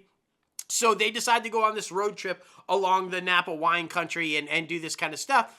And he's a player. So while he's out and about, Sandra Oh, who plays a brilliant character, he ends up sleeping with this woman who's not his fiance. Of course, you know, Paul Giamatti's character, Miles, finds out about it and is like, what the fuck are you doing? You're going to ruin everything. Don't you really love this woman? You swore to me you really love this woman. And he does really love the woman, which is the crazy thing. But he's just so enthralled with Sandra Oh's character, whatever. But it's a beautiful story of just complicated relationships, most definitely between the two friends there and their dynamic friendship that they have over the years. But it certainly boomed the wine industry and also single-handedly hurt a certain wine. I'm not going to tell you because you have to watch it to find out, but it's Miles' character, like, you know, Paul Giamatti, he hates a particular wine and he will not drink it. And it like literally made people not want to drink this wine. They saw huge dips in sales because of this thing. They still to this day, all these years later, do a sideways tour through the wine valleys in this section of the country. You can still go do it. You can do wine tastings at all the places that they did it throughout the film. But if you're a fan of Thomas Hayden Church and Paul Giamatti, or even Sandra Oh, Virginia Madsen, they're all in this thing. I highly recommend watching this film. Giamatti's brilliant in it. Absolutely fucking brilliant. Should have won the Oscar for this one, in my opinion. But my number one, Sideways. Worth the watch, I promise you. Very nice, man. Very nice. Well, we want to know, what is your favorite road trip film? Please be sure to add us on X Threads, anywhere and everywhere on social media. You know where we are. We love the fan interaction, so please be sure to do so. It's a whole lot of fun. Yes. Now the box office recap, of course, like we talked about, a Minecraft movie came in at $75.5 million. King of Kings, a new religious flick, came out at number 2 with 19.4. The Amateur, that Rami Malek led film, came in with $14.8 million. Warfare with Will Poulter, Joseph Quinn, and so many others. Basically, any youngish 30-year-old actor that's in it, besides Glen Powell, or that's in Hollywood, is in this film.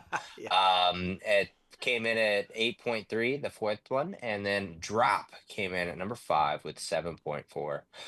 New movies right now that you can still go see: Sinners, right now coming out this weekend; Sneaks, The Ugly Stepsister, The Wedding Banquet, and The Shrewds.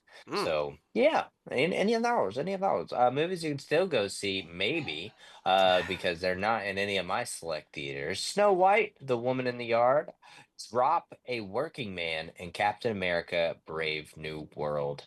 It's apparently it's last weekend, but I'm already capping it like today because it's on Disney Plus. So I'm capping your box office number. Like, I feel like that. No, that's a cheat. It's got this weekend. It's going to go over $200 million. It only needs $46,000 to do it. It's definitely going to make $46,000 at the box office this weekend. So it's going to end with 200 plus million. So I'm taking it, my man.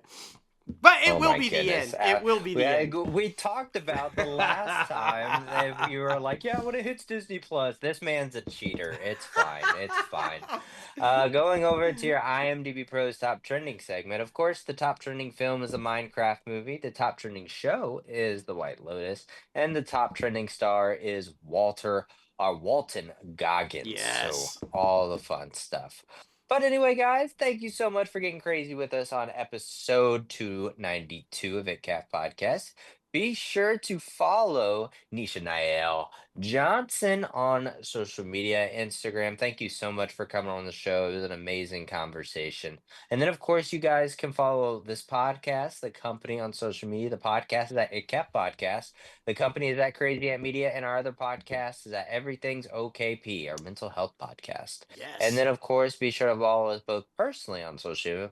Myself, J. Logan Austin, and At Crazy Ant CEO. that's right. And you guys know you can subscribe to this podcast anywhere you listen to your podcasts: Apple Podcasts, Spotify, Google Play Music, iHeartRadio, Podbean, Stitcher, and so much more. Please be sure to head over to YouTube, like this video, subscribe to the channel, and ring the bell for all the latest and greatest notifications coming out of Crazy Ant Media. But another way you can stay up to date with us, be sure to visit our website, www.crazyantmedia.com, where you can find a little bit of something for a little bit of everyone with our merchandise, get more stories about us, our bios, our podcasts, anything and everything happening in Crazy Ant Media. Check out our website. But man, Yes. a great week to come back, that's for sure. A lot of good stuff. I love the Star Wars stuff. You got to try something new because some stuff is not working. Okay, some stuff is not working, and we need to make sure that one stays alive. I don't want it to die on a bad note. That's for sure.